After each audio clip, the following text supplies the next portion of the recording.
While the retail market focused on headline index weakness, institutional capital quietly staged a major structural divergence. Between July 6 and July 10, the benchmark Sensex drifted lower under global selling pressure. Yet, 10 resilient BSE 1000 stocks completely defied this weakness, rising for 5 consecutive sessions. These defensive giants delivered cumulative gains of up to 20% in a single week. This divergence is not random noise. It is a clear signal of deep capital rotation into structural assets. To understand this momentum, we must analyze the core operating modes of these relative strength leaders. Companies like Cochin Shipyard and Hindustan Aeronautics represent critical strategic infrastructure.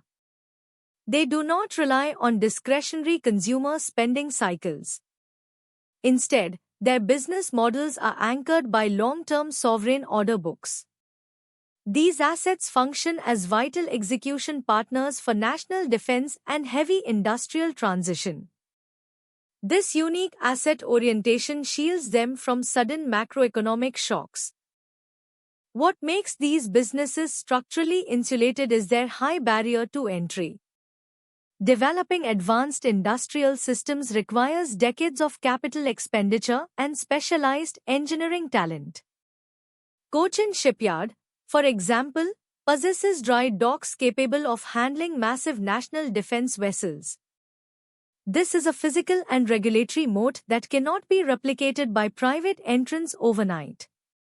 The market is beginning to value these moats as long-term cash flow generators rather than simple manufacturing businesses. But asset quality means nothing without financial execution.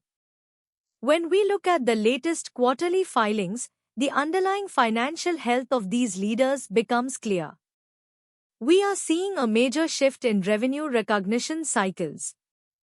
Long gestation projects are finally transitioning from design phases into high-margin construction phases.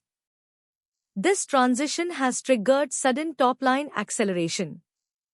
More importantly, it is providing high visibility for the next several quarters of revenue delivery. Here is where the margin metrics become interesting. Operating leverage is beginning to play out across these heavy industrial balance sheets.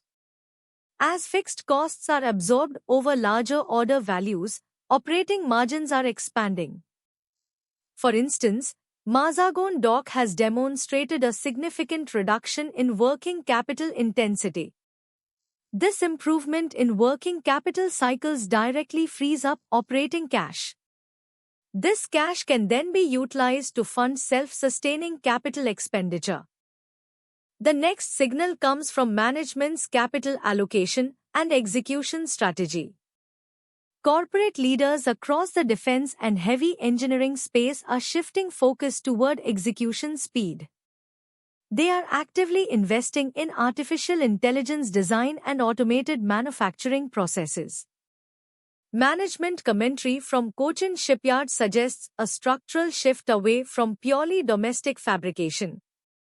They are actively targeting high-margin global ship repair contracts to diversify their revenue mix. This operational pivot is supported by highly disciplined capital deployment. These enterprises are maintaining debt-free balance sheets. Instead of borrowing to expand, they are utilizing robust internal cash generation. This strategy is critical because it insulates them from rising global interest rates. It allows them to fund massive capacity expansions while simultaneously maintaining healthy dividend payout ratios. This provides a strong double benefit for institutional shareholders. Now look at how the broader sector is reacting. The macroeconomic backdrop is defined by a massive national focus on indigenization. Under the Atmanirbhar Bharat framework, the domestic defense and power sectors are receiving unprecedented policy tailwinds. This is not a short-term trend. This is a multi-decade structural transition designed to build localized supply chains. As global geopolitical tensions rise, Localized defense production is no longer optional. It has become a matter of national security. Within this supportive environment, these companies occupy highly dominant positions. In the power utility space, Tata Power is leading the transition toward clean renewable grids. By integrating green power generation with localized transmission, they are capturing market share from legacy utilities. Similarly, defense leaders enjoy a virtual monopoly over critical naval and aerospace contracts. This lack of viable domestic competitors ensures extremely high pricing power during inflationary periods. But that is only part of the story. A complete institutional analysis requires us to examine structural risks. These industrial giants are highly sensitive to raw material cost inflation. Volatile steel and titanium prices can compress margins if contract terms lack flexible escalation clauses. Furthermore, managing large-scale global supply chains for critical electronic components remains a key operational challenge. Any disruption in precision electronics can delay final deliveries. That leads us to a bigger question regarding terminal risk. Because a significant portion of their order books originates from sovereign entities, regulatory changes represent a real headwind. A shift in defense budget allocations or changes in green energy policies can instantly alter long-term earnings visibility. Furthermore, because these stocks have experienced rapid valuation re-ratings, any execution delay can trigger sudden negative volatility as the market reprices premium valuations. Looking forward, the multi-year thesis remains highly compelling. The book-to-bill ratios for these select BSE 1000 leaders are hovering at historical highs. This means many of these companies have already secured revenue visibility for the next 3 to 5 years. For example, Hindustan Aeronautics is operating with a solid backlog that guarantees long-term utilization.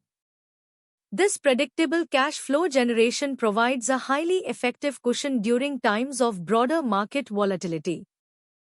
Something important is happening here in terms of valuation.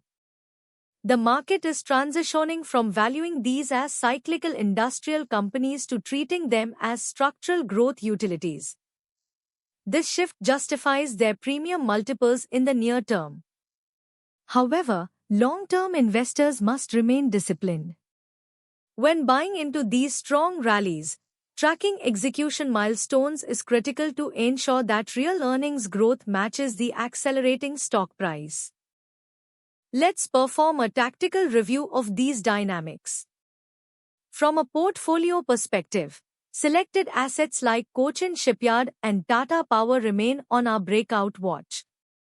Their strong relative strength during market corrections indicates deep institutional accumulation.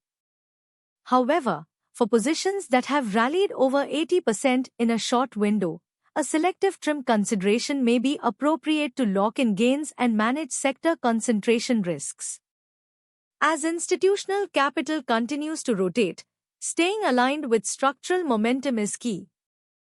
To keep receiving high-level structural analysis like this, make sure to subscribe to SR Money News IN, hit the notification bell to receive a deep dive equity research the moment it drops. Let us know in the comments below which of these 10 relative strength leaders you are currently tracking. We will see you in our next deep dive.